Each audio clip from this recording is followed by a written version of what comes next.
बयनिसिमबो खुलुमबाय लोगोसे नोंथांमोनखौ बयखौबो बरायबाय। बे समाव आङो नोंथांमोननि गेजेराव मोनसे गोदान भिडिअ लानानै फैबावबाय। बे भिडिअनि गेजेरजों आङो नोंथांमोननो माखासे गेदेर खौरांफोरखौ होनो लादों। नोंथांमोना भिडिअखौ फारियै जोबजासिम नायलांदो। थांनाय 3 मार्च खालार खालिसो बिपिएफ दोलो नागारनाय 59 नं तामुलपुर बिधानसभा बियाबनिफ्राय बिपिएफ दोलोनि बिजाथि महरै बिसायख'थि गेलेनो थियारि जानाय रंजा खुंगुर बसुमतारिया मैया थांनाय 1 एप्रिल बृहस्पतिबार खालि बिजेपि दोलोआव हाबबाय होनना खौरांनिफ्राय मिथिनो मोननाय जादों। बिजेपि दोलोआव हाबनायनि गुबै जाहोनखौ रंजा खुंगुर बसुमतारि आरो बिजेपिनि दैदेनगिरि इमानुएल बसुमतारिया खौरांगिरिनि सिगाङाव फोरमायना होयो दि बिपिएफ दोलोआ बिजाथि रंजा खुंगुर बसुमतारिखौ दोलोनि टिकेट होनायनि उनावबो जेबो मदद खालामाखै होननानै। लोगोसे बुंबावो दि मा राहाजों बिसायख'थि गेलेगोन बिनि बागै बिपिएफ दोलोआ जेबो थियारि एबा राहा लायाखैमोन आरो रांखान्थियारि बिथिङाव दोलोनिफ्राय मदद नागिरनायावबो मदद होआखैमोन होननानै बिथां इमानुएल मोसाहारिया बुंथियो। आरोबाव फैबावदो गुबुन खौराङाव मैया जानानै थांनाय नैथि खोलोबनि बिसायख'थियाव मोनसे दुंहाव थासारि सोमजिदों। मोनथिनो मोननाय बायदिब्ला मरिगाव जिल्लानि सिङाव थानाय लाहरिघाट बियाबनि बुरागाव बालिका गेजेर फरायसालिनि भट मिरुआव भटारनि गेजेराव बुलायनानै बे दुंहाव थासारिया सोमजिदों। भटारफोरा गावसिनि सारियाव थानायखौ लानानै बे जाथाया जादों होननानै मिथिनो मोन्दों। बे जाथायाव सासे पुलिसनि जोखोम जादों। दुंहाव जानाय थासारिखौ होबथानो थांनायावनो डिउटियाव थानाय सासे पुलिसखौ बुनानै जोखोम खालामदों होननानै खौरांनिफ्राय मिथिनो मोननाय जादों। गुबुन फारसेथिं 64 नं पानेरि बियाबनि सिङाव थानाय 79 नं भटिं सेन्टाराव भट थुनाय हाबाफारि सोलिबाय थानाय समावनो 2 रिंगायाव ईवीएम मेसिनआ गाज्रि जादों होननानैबो खौरां मोननाय जादों। आरोबाव फैबावदो कक्राझार बड'फा नोगोराव थानाय बर'नि गिबिसिन निउज पर्टेल बड'लेण्ड रादाबनि मावखुलिखौ बिटिआरनि गाहाय मावफुंगिरि प्रमद बर'आ मैया थांनाय 1 एप्रिल बृहस्पतिबार खालि बेखेवनानै होबाय। मख'नो गोनांदि बड'लेण्ड रादाबनि मावखुलि बेखेवनाय हाबाफारियाव आलासि महरै बाहागो लाफैदों जनता फरायसालिमानि गोरायुं डक्टर सुबुं बसुमतारि, लोगोसे जनता फरायसालिमानि बर' बिफाननि गाहाय डक्टर आदाराम बसुमतारि, इउएन एकाडेमिनि बिथोनगिरि आरो गोरायुं कृष्ण गपाल बसुमतारि, लेङाइ गोरायुं बिष्णु कुमार ब्रह्म, गागि खौरांगिरि हान्थिगिरि नार्जारि लोगोसे जारिमिन बरगयारि बिथांमोनहा। लोगोसे बड'लेण्ड रादाबनि गाहाय सुजुगिरि बिथां मैखोम बसुमतारिया बिटिआरनि गाहाय मावफुं सोद्रोमा प्रमद बर'नि थुलुंगा आरो मददजोंनो बड'लेण्ड रादाबनि मावखुलिया जानानै फैबाय होननानै खौरांगिरिनि गेजेरजों बुंथियो।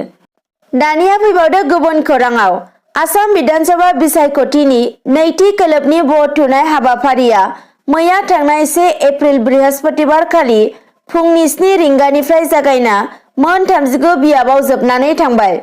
बे समावनो हादरनि गाहाय मन्त्रि नरेन्द्र मदिया बिटिआरनि राजथावनि कक्राझार नोगोराव थानाय ग्रीन फिल्डआव फैनानै फैगौ 6 एप्रिल खालाराव थामथि खोलोबनि जानो गोनां बिधानसभा बिसायख'थिनि फोसावदिं मेल खुंफैदों। बे फोसावदिं मेलाव बाहागो लानानै हादरनि गाहाय मन्त्रि नरेन्द्र मदिया बुङो दि बदरुद्दिन आजमलआ मोनसे बिसायख'थि फोसावदिं मेलाव बिहु फालिजों सनमान होनानै मान बावनो नागिरनाय समाव हेंथा होनानै बिहु फालिखौ गारहरनानै मान गैयै खालामदों। बिनि साजाखौ बियो मोनगोन होननानै बिथाङा बुंथिलाङो। गुबुन फारसेथिं बदरुद्दिन आजमल बिथाङा 29 नं कक्राझार सोनाब बियाबनि फकिराग्रामाव महाजोन दोलोनि मदद मोननाय बिपिएफ दोलोनि बिजाथि रबिराम नार्जारिनि जानानै फोसावदिं मेलनि गेजेरजों गाहाय मन्त्रि नरेन्द्र मदिनो फिननाय महरै बिहु फालिखौ गुबुनफोरा जेसेबां मोजां मोनो बिनिफ्राय आं बांसिन मोजां मोनो होननानै बिथाङा बुंथिलाङो। लोगोसे आजमल बिथाङा बुंबावो दि आसामनि गामसाखौ गोदोनायाव लानानै बिथाङा थांनाय 30 बोसोरनिफ्राय मुम्बाइ आमेरिकायाव लानानै गिदिंबोगासिनो होननानै। आरोबाव बिथाङा बुंबावो दि गामसानि थाखाय जिउबो होनो हागौ। आरोबाव बिथाङा बुंबावो गावनि गासैखौबो होनो हायो नाथाय गामसा होनो हाया मानोना गामसाया बिथांनि मान आरो गोरबोआव दं होननानैबो बिथाङा बुंथियो। दानिया फैबावदो कक्राझार जिल्लानि गसाइगाव महकुमानि सिङाव थानाय ककसागुरि गामिनि हेलेना बसुमतारिया गोबाव सानफोरनिफ्रायनो देहायारि लोमजानाय सानाय सुनाय बायदि बेमारफोरजों नाख्रेबजानानै दुखु खस्थ' सैनांगासिनो दं होननानै खौरांनिफ्राय मिथिनो मोननाय जादों। बावैसो दान मोनसे सिगांनिफ्राय सिखारनो हायै अबस्थायाव गोग्लैनानै दङ होननानैबो मिथिदों। मिथिनो मोननाय बायदिब्ला नखरनि सुबुंफोरा फाहामथाय लानो लांदोंमोनब्लाबो ब्रेन केन्सार जानायनि जाउनाव फाहामनो हानाय नंला होननानै फाहामगिरिया फोरमायना होदों आरो फाहामगिरि बिथाङा चेन्नाइ नङाब्ला गुवाहाटीआव गाहामसिन फाहामथायनि थाखाय लांनो थाखायबो बिथोन होदों होनना मिथिनो मोनदों। नाथाय नखरनि हालोदा मोजां नङैलाय 4 निफ्राय 5 लाखसिम गिदिर जेंनाखौ सुस्रांनो आरो हेलेना बसुमतारीनो फाहामथाय होनो हानाय अबस्था गैयैखाय रायजो राजा आरो बिटिआर सोरखारनाव राङारि अनसुंथाइ मोननो खौरांगिरिनि गेजेरजों खावलायो नखरनि फिसाजो रेबेका बसुमतारीया। नोंथांमोनाबो जुदि गरफा गरनै रां अनसुंथाइ होनानै मदद होनो हायोब्ला नैबे होखानाय बिथांनि एकाउन्ट नाम्बार बेवहाय हरनो हागोन। आरोबाव फैबावदो विधानसभा बिसायख'थियाव गोजोन थासारिनि गेजेरजों बारलांनायखौ हास्थायनानै आरो फैबाय थानाय समाव बिटिआर गोरोबथानि दफाफोरखौ मावफुंनांगौनि खाथिराव इउपिपिएलनो भट होनो थाखाय रायजोफोरखौ दुलाराय बर' फरायसा आफादनि आफादगिरि दिपेन बर' बिथाङा खौरांगिरिनि गेजेरजों खावलायहरदों।